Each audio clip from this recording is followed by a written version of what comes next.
আসসালামু আলাইকুম। SK computer lab চ্যানেলে আপনাদের সবাইকে আবারও স্বাগত।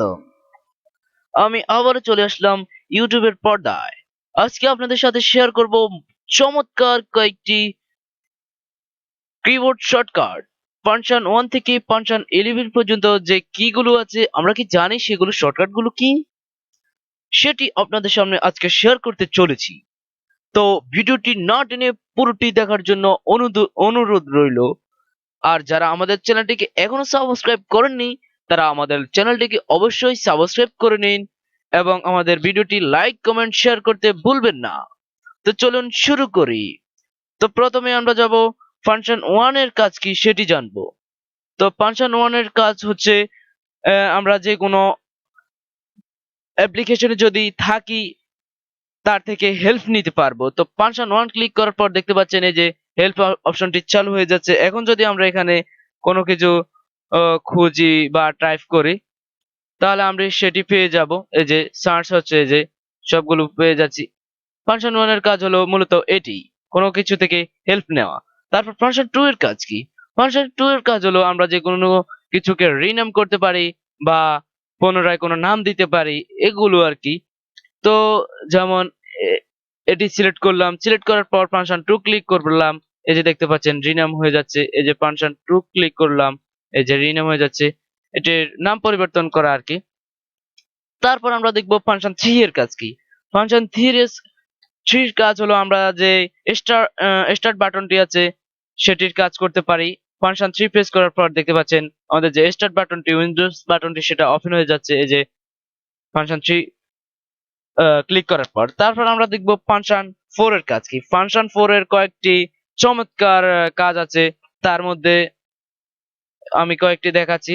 যেমন আমরা এ যে একটি অ্যাপ্লিকেশন মাইক্রোসফট ওয়ার্ড ওপেন করলাম, ওয়ার্ড ওপেন করার পর আমরা যদি এখানে function 4 click control function 4 click করে দেখতে পাচ্ছেন আমাদের যে নিউ ডকুমেন্টস যে ছিল সেটি ক্যান্সেল হয়ে গেল। এখন আমরা আবার কন্ট্রোল এন্ড বাটন প্রেস করে আনতে পারি। এখন আমরা যদি অল্টার বাটন চেপে ধরে ফাংশন 4 ক্লিক করে দেখতে পাচ্ছেন সম্পূর্ণ ইয়েটি ক্লোজ হয়ে গেছে অ্যাপ্লিকেশনটি। এই যে control function 4 control plus function 4 চাপার পর শুধু আমাদের উইন্ডোজ বাটনটি ক্লোজ হবে, এই যে নিউ পেজটি সেটি ক্লোজ হবে। আর যদি আমরা অল্টার বাটন চেপে ধরে ফাংশন 4 চেপে ধরি ক্লিক করি তাহলে আমাদের সম্পূর্ণ যে অ্যাপ্লিকেশনটি সেটি ক্লোজ হয়ে যাবে। এখন আমরা যদি উইন্ডোজে থাকা অবস্থায় অল্টার বাটন ধরে ফাংশন 4 ক্লিক করি তাহলে কি হয়? উইন্ডোজ বাটন থাকা অবস্থায় যদি অল্টার ফাংশন 4 ক্লিক করি তাহলে আমরা দেখতে পাচ্ছি যে এখানে আমাদের শট ডাউন এবং রিস্টার্ট, স্লেভ এগুলো শর্টকাটে করতে পারি খুব সহজেই। অল্টার বাটন চেপে ধরে ফাংশন 4 এ ক্লিক করার পর অল্টার বাটন চেপে ধরে ফাংশন 4 এ ক্লিক করার পর এই উইন্ডোজটি ওপেন হবে।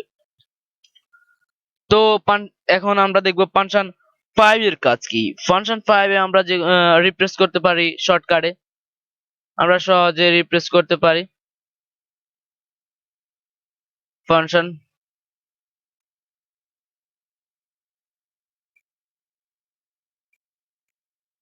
এখানে আমরা এই যে আমরা যদি কোনো একটি ব্রাউজে যাই, ব্রাউজে যাওয়ার পর আমরা যদি ফাংশন 5 ক্লিক করার পর দেখতে পাচ্ছেন এটি রিফ্রেশ হয়ে যাচ্ছে। আর যদি আমরা উইন্ডোজ বাটন থাকা অবস্থায় এখানে ফাংশন 5 ক্লিক করে দেখতে পাচ্ছেন রিফ্রেশ হচ্ছে। তারপর আমরা দেখব ফাংশন 6 এর কাজ কি। এখন আমরা দেখব ফাংশন 6 এর কাজ কি। তো আমরা যদি কোনো একটি ব্রাউজারে থাকি, ব্রাউজারে থাকা অবস্থায় যদি আমরা ফাংশন 6 ক্লিক করি, ক্লিক করার পর দেখতে পাচ্ছেন আমাদের যে ব্রাউজার অ্যাড্রেসটি সেটি সিলেক্ট হয়ে যাচ্ছে।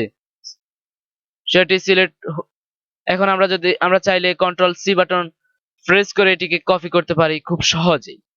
তারপর আমরা দেখব ফাংশন 7 এর কাজ কি। ফাংশন 7 এর মূলত কাজ হলো আমরা যদি মাইক্রোসফট ওয়ার্ড বা এক্সেল যে কোনো কিছুতে আমরা যদি কোনো কিছু টাইপ করি, টাইপ করার পর যদি আমরা ফাংশন 7 এ ক্লিক করি, 7 এ ক্লিক করার পর দেখতে পাচ্ছেন এখানে স্পেলিং চেকার নামে একটি উইন্ডোজ ওপেন হয়ে গেল। এটি মূলত আমরা যদি কোনো একটি ওয়ার্ড লিখি, লেখার পর আমরা যাচাই করতে পারবো এই ওয়ার্ডটি কি সঠিক কি নাকি ভুল।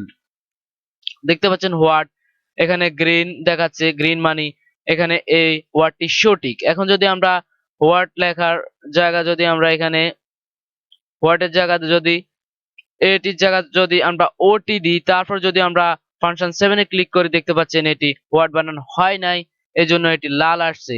এবং এটির সম্পূর্ণ যেই সঠিক বানানটি এটিও নিচে দেখাচ্ছে, এই যে দেখতে পাচ্ছেন হোয়াট, এই যে হোয়াট। তো দেখতে আশা করি বুঝতে পারছেন ফাংশন 7 এর কাজ কি। তারপর আমরা দেখব ফাংশন 8 এর কাজ কি। ফাংশন 8 এর কাজ হলো মূলত আমরা এখানে যদি কোনো কিছু টাইপ করি, তারপর আমরা এখান থেকে ফাইলে যাই, ফাইল থেকে আমরা সেভ এজ দেওয়া লাগে। তো আমরা এটা শর্টকাটে দিতে পারি। এখানে ডকুমেন্টস ক্রিয়েট করার পর, টাইপ করার পর আমরা যাই করব না কেন, সবকিছু করার পর আমরা যদি ফাংশন 8 এ ক্লিক করি, ফাংশন 8 এ ক্লিক করার পর এটি অটোমেটিক ভাবে সেভ হয়ে যাবে।